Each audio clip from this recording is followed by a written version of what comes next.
Are there additional amendments to Title VI? Gentleman from Kansas seeks recognition.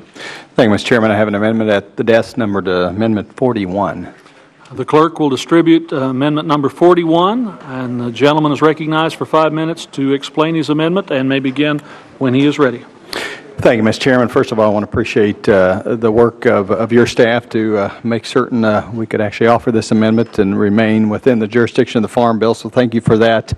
This deals with an issue, and a regional issue that has national implications, but in my area of the nation, it's actually a very growing rural area. A whole host of new businesses are relocating to our part of the country. As a result, have additional electricity demands on the area, and actually our rural electric co-op is reaching its capacity and ability to deliver electricity in the area.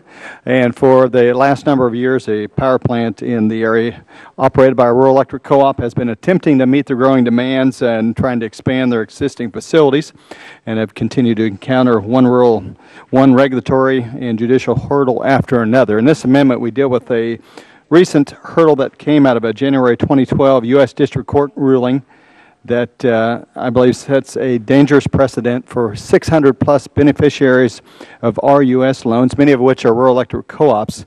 The ruling by the court departs from a long existing practice of the USDA and redefines any privately funded project by a cooperative that also has an RUS loan as a major federal action. As a result, it was subjected to many additional regulatory and time-consuming and expensive requirements on the private project and the entirety of the entity, even though the RUS is not funding the expansion.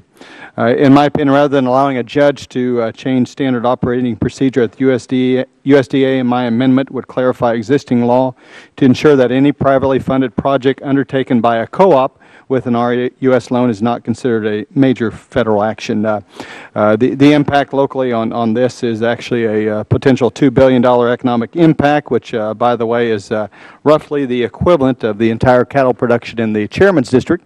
But this would impact not only my plant, but many others, the 600-plus RUS entities. And so with that, I'll stand for questions on my amendment, Mr. Chairman.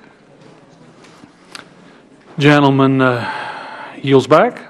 Seeing no other request for recognition, seeing no other request, we'll proceed to vote on amendment number 47. All those in favor of amendment number 47 will signify so by saying aye. Aye. All those opposed will say no. No. The ayes appear to have it. The ayes appear to have it. The ayes do indeed have it. Amendment number 41 is adopted.